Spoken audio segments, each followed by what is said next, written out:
से ईरान में युद्ध टेंशन हाई हो गई है। डोनाल्ड ट्रंप ईरान को धमकी दे दी है उन्होंने कि वो जल्दी से जल्दी एटमी डील फाइनल करे, क्योंकि उनका सब्र अब जवाब देने लगा। इधर खाड़ी देशों के अड्डों पर ट्रंप ने बड़ा उलटफेर कर दिया है। कतर के अल उदैद मिलिट्री बेस पर जंगी जेटों का जो एक बड़ा बेड़ा है वो रनवे पर पहले से पहुंच चुका है।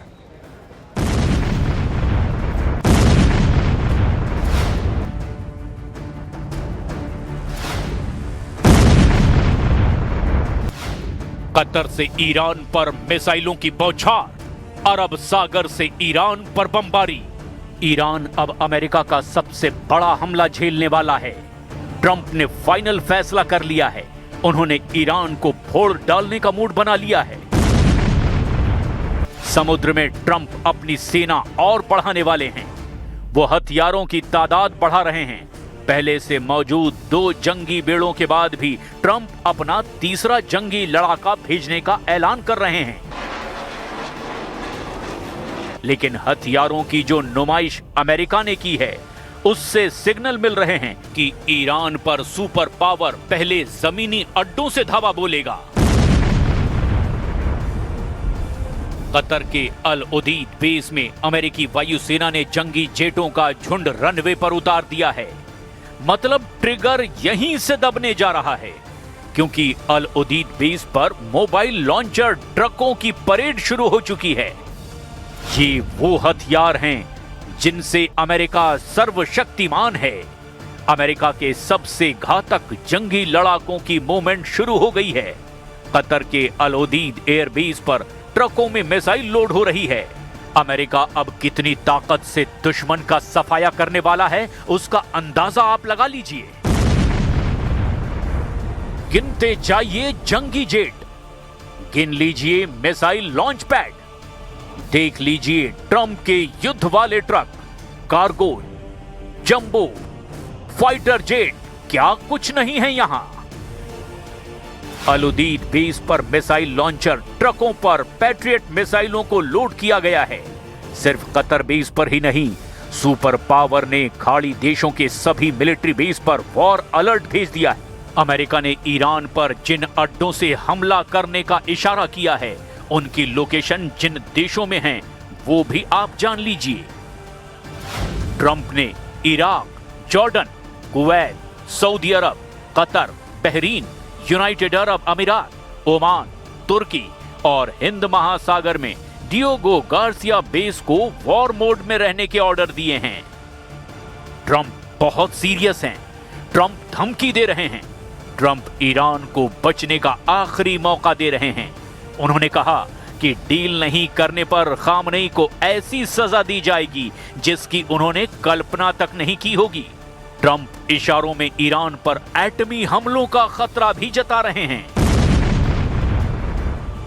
As you know, we have a massive flotilla right now going over to Iran. We'll see what happens. I think they want to make a deal. I think they'd be foolish if they didn't.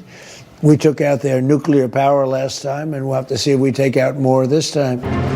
Netanyahu का white house पहुंचना, Trump का भड़कना, एटमी deal के बदले भयानक युद्ध के हालात बन जाना। 24 घंटे में अमेरिका, ईरान, इजराइल फिर उसी मोड़ पर आ खड़े हुए हैं जहां वो 1 साल पहले थे। बारूदी टकराव जब हुआ था, जब इजराइल अमेरिका ने मिलकर ईरान पर हमला किया था।